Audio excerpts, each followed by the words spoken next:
Assalamu alaikum wa rahmatullah et bienvenue dans ce 20e jour de ce programme 40 jours pour devenir riche.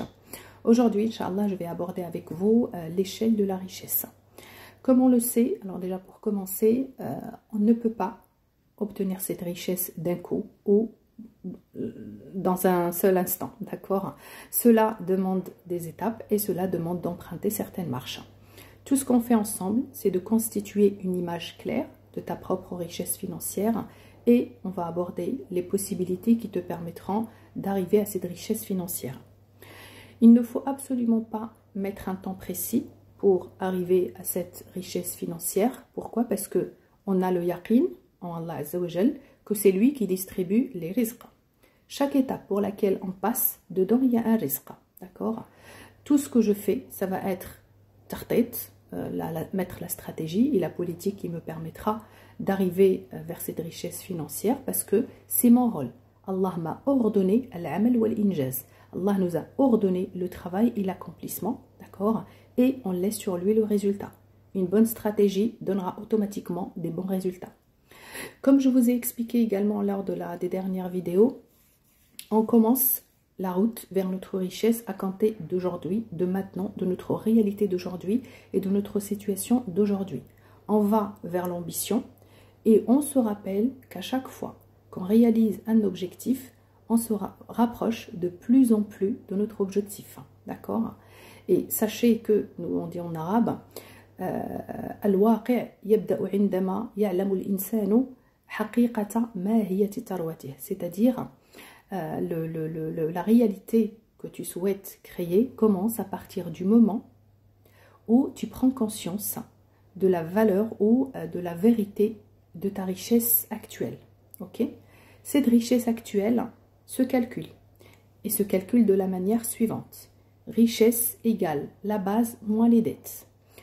Lors d'une de mes formations sur le développement financier, j'ai appris que cette richesse se constitue ou se représente sous forme d'une pyramide. La base de la pyramide, dans la base de la pyramide, on va trouver tout ce qui est, ils appellent ça l'assurance. Et donc dans cette assurance, ou dans cette base, on trouve tout ce qui est maison, tout ce qui est voiture, les dettes et tout ce qui est apprentissage et formation. Le milieu de cette base, on trouve l'épargne. Comme j'ai déjà expliqué lors d'une de mes vidéos, ça constitue 10 à 15%. Et l'échelle de cette pyramide, on a les investissements. Il faut impérativement se concentrer sur cette pyramide afin de constituer, ou bien si vous souhaitez constituer une richesse. La base de cette pyramide, c'est vraiment, ça va être tous vos dépenses personnelles. Ok? Donc, si vous n'avez pas par exemple de crédit, très bien, mais vous allez lister tous vos dépenses. Ok? Même les dépenses liées aux apprentissages, c'est des dépenses. Même les dépenses que vous faites dans votre maison, si vous êtes propriétaire, c'est des dépenses. Donc tout ça, ça constitue la base. Donc au milieu, j'ai déjà dit les épargnes. Et à la fin, ou le haut de la pyramide, on trouve les investissements. Et c'est ce qui va représenter le but essentiel et l'objectif de notre épargne. D'accord? Notre objectif, donc ça va être de faire travailler l'argent afin qu'elle puisse nous apporter de plus en plus d'argent.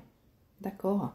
Cette, on va dire, action-là, ou cette opération-là, a plusieurs appellations.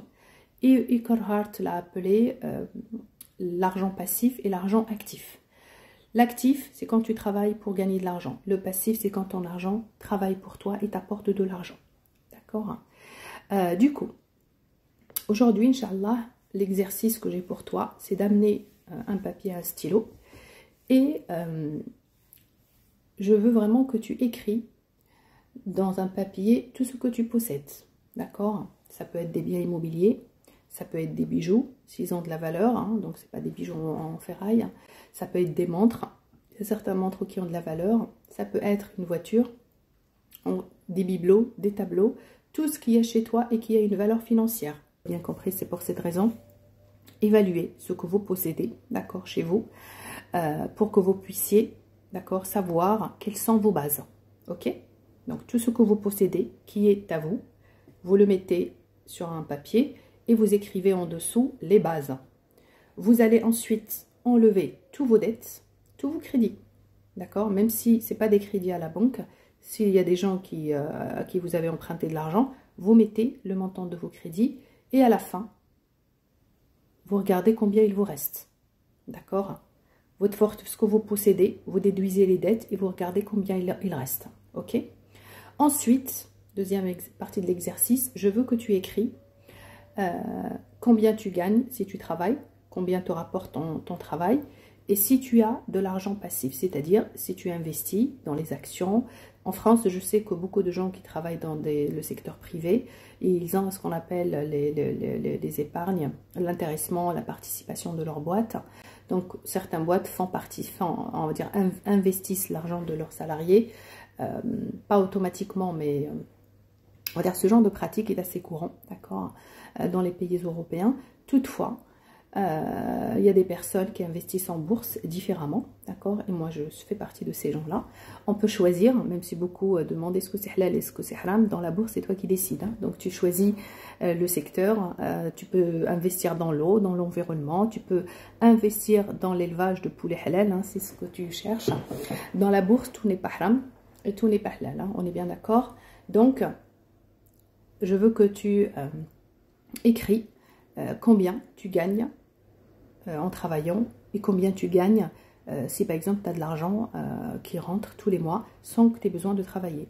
Il y a plusieurs solutions. Moi par exemple j'ai des maisons que je mets en location qui m'apportent de l'argent, etc., etc. Donc à vous de noter et de lister. Pourquoi je vous demande de faire ça? Parce que c'est à partir de ce moment, quand tu fais cette opération-là, que tu te concentres réellement sur la vérité de ta richesse, sur vraiment ta vraie richesse. Tu prends conscience, tu sais elle est de combien cette richesse et tu sais de quel point de référence tu pars et vers quel objectif on va aller ensemble, et tu vas pouvoir évaluer par toi-même les évolutions que tu auras, Inch'Allah, durant tout ce parcours. Je vous demande de faire ça pour aujourd'hui. Je vous dis à demain.